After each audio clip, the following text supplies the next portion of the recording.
भारत के अंदर फिर से बुद्ध की वापसी।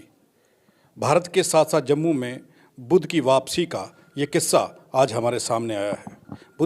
बुद्ध विहार में अब शादियां होने लगी हैं। लोग उन कृतियों को तोड़ने लगे हैं जिन कृतियों में फंसे हुए थे पिछले कई हज़ार सालों से। आज बुद्ध विहार में जो शादी हुई है, शारदा बुद्ध विहार में जो शादी हुई है, वहाँ पर हम पहुँचे हैं। उस नवविवाहित जोड़े से बात करने के लिए हम यहाँ पर पहुँचे। उनसे बात करेंगे कि उन्होंने ये रास्ता क्यों चुना, जबकि काफ़ी हज़ारों सालों से काफ़ी हज़ारों सालों से लोग उन्हीं वहम और भ्रमों में फंसे हुए थे। ये चेंज क्यों? आपका क्या नाम है? तिलकराज। पहले तो बहुत बहुत मुबारक है आपको जी। बुद्ध विहार में शादी करने का पर्पज़ क्या है? हमारा बुद्ध विहार में शादी करने का सबसे बड़ा पर्पज़ ये है, हम ये लोगों को मैसेज देना चाहते हैं कि जहाँ पे जो भी शादियाँ होती हैं वो बिना पैसे की होती हैं, और जो भी है, जैसे हम बाहर शादी करते हैं पंडितों के साथ करते हैं टाई अप, तो वो पैसा काफ़ी सारे लोगों से लेते हैं।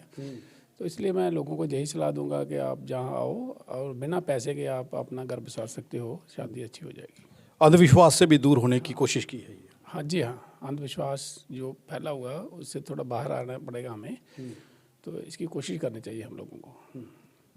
तो उनको बहुत ज़्यादा मुबारक है, आपको भी बहुत मुबारक है। क्या नाम है थैंक यू आपका? So much. निशा। निशा जी, बुद्ध विहार में शादी करने का निर्णय दोनों का था या फिर आपका परिवार राज़ी था इसके लिए कि नहीं? हम दोनों का ही था, फैमिली वाले भी एग्री थे, बट मेरा फर्स्ट टाइम है, बट काफ़ी अच्छा एक्सपीरियंस रहा है। ठीक लगा ये। आप अपने जो रिश्तेदार रिलेटिव्स हैं उन्हें भी अब इस बारे में बताएंगे कि बुद्ध विहार की ओर एक सिंपल रास्ता जो है उसे प्रमोट करने की कोशिश करूँगी, बट बहुत अच्छा लगा यहाँ पे आके। बहुत अच्छा लगा। यस। चलिए, इनको बहुत ज़्यादा मुबारक है। बुद्ध के उस रास्ते पर, उस मार्ग पर चलने लगे हैं ये लोग। और यहाँ पर हम डॉक्टर साहब से बात करें। डॉक्टर साहब, मुझे बताएं कितनी शादियाँ इस वक्त जो है वो बुद्ध रीति रिवाज से आप करवा चुके हैं? नमो बुद्धाय, जय भीम। बुद्ध रीति से मैंने कोई 4 शादियाँ करवा दी हैं, और मेरे इस बुद्ध विहार में ये पहली शादी है। बाकी भी ये वंदना वंदना वगैरह करते रहते हैं, लेकिन ये शादी पहली है और लोगों ने इसको सराहा है।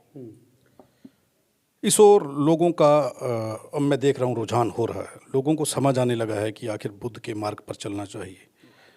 ये आप मुबारक के पात्र हैं, आपको मुबारक है कि आप लोगों को समझा पा रहे हैं इस चीज़ को। मैं ये जानना चाहता हूँ कि लोगों को समझाने में कितनी मुश्किल आ रही है आपको, और ये बताने में कि आखिर बुद्ध ही था और बुद्ध ही वापसी। यस, ये तो डिपेंड करता है कि कोई भी जो समझाने लगता है बुद्ध के बारे में, उसको कितनी जानकारी है। पूरी जानकारी होने के कारण ही वो लोगों को कन्विंस कर पाता है कि हमें बुद्ध संस्कृति में वापस आना चाहिए।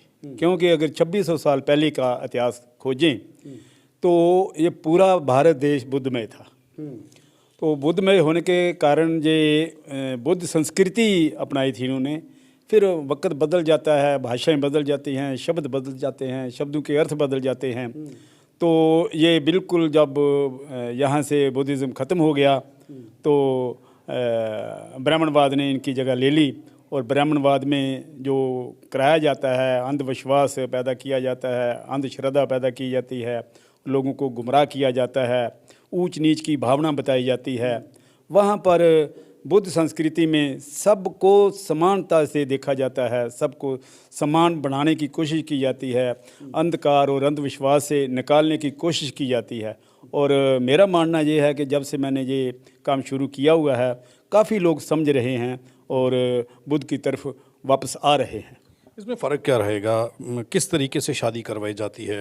एक पंडित की हिसाब से, जो पंडितों के हिसाब से शादी होती है, वेद होती है, सब कुछ होता है, इसमें क्या फ़र्क है?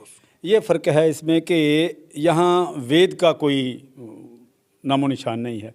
क्योंकि वेदों के अनुसार अगर वेद देखे जाएं तो जो शादियाँ वेदों के अनुसार होती हैं, या जो वेद हैं वो तो ऊंच नीच की भावना रखते हैं। ऐसा मैंने पढ़ा भी है और सुना भी है और देखा भी है लोगों में। जो वेदों की जो विचारधारा है, जो वेदों के यंत्र मंत्र हैं, तो पंडित लोग उनको समझा नहीं पाते हैं, जानबूझकर समझाते नहीं हैं, तो अंधकार में ही रखा जाता है उनको। जोड़े को शादी करवाने वाले को कोई पता नहीं होता कि पंडित क्या मंत्र पढ़ रहा है, क्या नहीं मंत्र पढ़ रहा है। और हमारे बुद्ध रीति के हिसाब से पूरा उनको ज्ञानवान किया जाता है। लड़के को ज्ञानवान किया जाता है, लड़की को ज्ञानवान किया जाता है, जो बाकी परिवार लोग आए होते हैं उनको ज्ञानवान किया जाता है। तो मोटा मोटा अगर मैं दो शब्द जानना चाहूँ, क्या समझाया जाता है, क्या बताया जाता ये समझाया जाता है कि बुद्ध का जो भगवान है, भगवान किसे कहा जाता है, उसे हम बुद्ध नमन कहते हैं। नमो तस्सो भगवतो अरहतो सम्मा सम्बुद्धस्से, कि मैं उस भगवान को नाम लेता हूँ जिन्होंने अपने चित्त से काम, क्रोध, मोह लोभ को नष्ट कर दिया हो, भग्न कर दिया हो और चित्त परिशुद्ध हो गए हूँ।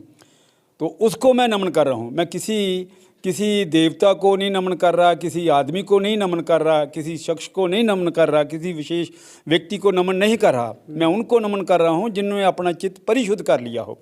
तो वो समयिक संबुद्ध तथागत भगवान बुद्ध ही हैं, जिन्होंने पूरे संसार को समयिक रूप से जान लिया। इसलिए सभी देवता और सभी मनुष्य उनको शास्त्रा मानते हैं। और शादी करते वक्त हम त्रिशरण की बात करते हैं, पंचशील की बात करते हैं, जिससे आदमी की पवित्रता नापी जा सकती है। 3 शरण में जाना है तो 3 शरण में बुद्ध की शरण में जाना है, धम्म की शरण में जाना है, संघ की शरण में जाना है। बुद्ध की शरण में जाने का अर्थ ही यही है कि मैं अंधकार और अंधविश्वास की गिरफ्त से निकलकर ज्ञान और विज्ञान की शरण में जाता हूँ। ये बुद्ध की शरण में जाना होता है। आप लोग अब बुद्ध के मार्ग पे चलेंगे या फिर यहाँ से बाहर जाते ही विचार चेंज हो जाएंगे? आएंगे हम वापस।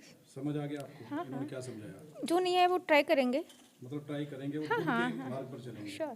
बिल्कुल बुद्ध के बिल्कुल बिल्कुल चलेंगे। आप सोच लिया है, ठान लिया है ठान लिए। कि दाएं बाएं कहीं नहीं जाना है, नहीं, बिल्कुल नहीं। बुद्ध के मार्ग पर चलेंगे। बुद्ध पे मार्ग। तो ये लोग अब बुद्ध के मार्ग पर चलेंगे। बुद्ध की वापसी 2000 साल के बाद हुई है और बुद्ध ने ये कहा था कि मैं 2000 साल बाद लौटूंगा।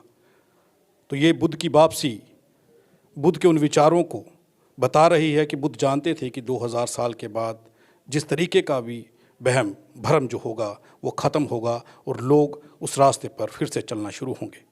आप देखते रहें RTI इंडिया न्यूज़, लोकतंत्र का पहरेदार, ताकि आप तक पहुंचा सके हम धरातल से जुड़ी हुई वो खबरें जो आप तक नहीं पहुंची।